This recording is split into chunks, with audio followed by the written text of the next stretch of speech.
గాలిలో యోగా అదెలాగా? పూర్తి వివరాలకు చదవండి రేపటి సాక్షి దినపత్రిక. ఆ ఇద్దరూ ఒకప్పుడు మంచి మిత్రులే. ఇద్దరూ సీనియర్ నాయకులే. కాంగ్రెస్ నుంచి గులాబీ గూటికి చేరి మళ్లీ తిరిగి సొంత గూటిలోకి వచ్చేశారు. ఇప్పుడు ఇద్దరూ అధికార పార్టీలోనే ఉన్నారు. కానీ గత కాలపు స్నేహం ఇప్పుడు లేదు. ఇద్దరిది ఒకే నియోజకవర్గం కావడంతో ప్రత్యర్థులుగా మారిపోయారు. దీంతో అక్కడి కాంగ్రెస్ క్యాడర్ అయోమయానికి గురవుతోంది. ఇంతకీ ఆ ఇద్దరు నేతలు ఎవరో, ఆ నియోజకవర్గం ఎక్కడుందో చూద్దాం. వరంగల్ నగర తూర్పు నియోజకవర్గంలో కాంగ్రెస్ రాజకీయాలు రసవత్తరంగా మారుతున్నాయి. ఇక్కడి నుంచి ఎమ్మెల్యేగా విజయం సాధించిన కొండా సురేఖ రాష్ట్ర మంత్రివర్గంలో ఉన్నారు. ఇక సురేఖ భర్త మాజీ ఎమ్మెల్సీ కొండా మురళికి నియోజకవర్గంలో మంచి పేరే ఉంది. వరంగల్ తూర్పునకే చెందిన బసవరాజు సారయ్య ఎమ్మెల్సీగా కొనసాగుతున్నారు. ఒకప్పటి మిత్రులైన ఈ ఇద్దరు పార్టీ మారి మళ్లీ కాంగ్రెస్ గూటికి చేరారు.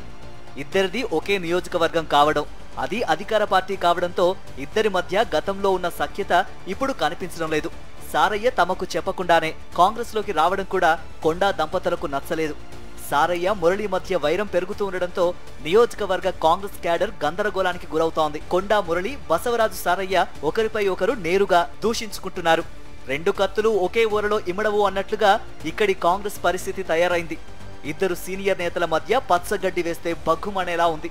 వీరి మధ్య వైరం పెరగడానికి కారణాలు పెద్దగా లేకపోయినప్పటికీ కొన్ని కార్యక్రమాలు, ఘటనలు దూరం పెంచాయి. వరంగల్ కోటలో జరిగిన స్వాతంత్ర్య వేడుకలకు మంత్రి పొంగులేటి శ్రీనివాసరెడ్డి వచ్చినప్పుడు సారయ్య హల్చల్ చేయడం, అలాగే రాజీవ్ వర్ధంతి కార్యక్రమానికి వరంగల్ కు మంత్రి జూపల్లి రావడం వెనుక కూడా సారయ్య ఉండటం కొండా దంపతులకు అస్సలు నచ్చలేదు. దీనికి తోడు వరంగల్ కార్పొరేషన్ సిబ్బంది 2 రోజుల క్రితం పోచమ్మ మైదాన్ ప్రాంతంలో చిరు వ్యాపారుల డబ్బాలను తొలగించడం అగ్నికి ఆజ్యం పోసినట్లయింది. పోచమ్మ మైదాన్ ప్రాంతాన్ని సందర్శించిన మాజీ ఎమ్మెల్సీ కొండా మురళీధర్రావు స్థానికంగా ఉంటున్న ఎమ్మెల్సీ సారయ్యపై ఆగ్రహం వ్యక్తం చేశారు. బీసీ నాయకుడివై ఉండి పేద ప్రజలకు అన్యాయం చేస్తావా అంటూ మండిపడ్డారు. తను ఎమ్మెల్సీగా ఏకగ్రీవంగా ఎన్నికైనప్పటికీ పార్టీ మారడంతో రాజీనామా చేశాను. నువ్వు బీఆర్ఎస్ పార్టీ నుంచి గెలిచి ఇప్పుడు పార్టీ మారావు. దమ్ముంటే రాజీనామా చేసి మళ్లీ గెలవాలంటూ సారయ్య పేరు పెట్టి సవాల్ విసిరారు.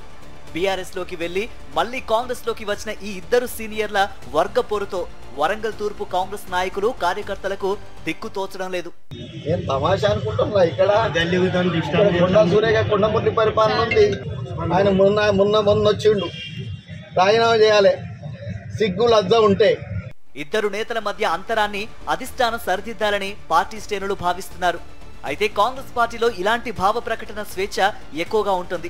ఇద్దరు నాయకులు గొడవ పడటం, తర్వాత పార్టీ పెద్దలు సముదాయించడం మామూలేనని రాజకీయ పరిజ్ఞానం ఉన్నవారు కామెంట్ చేస్తున్నారు.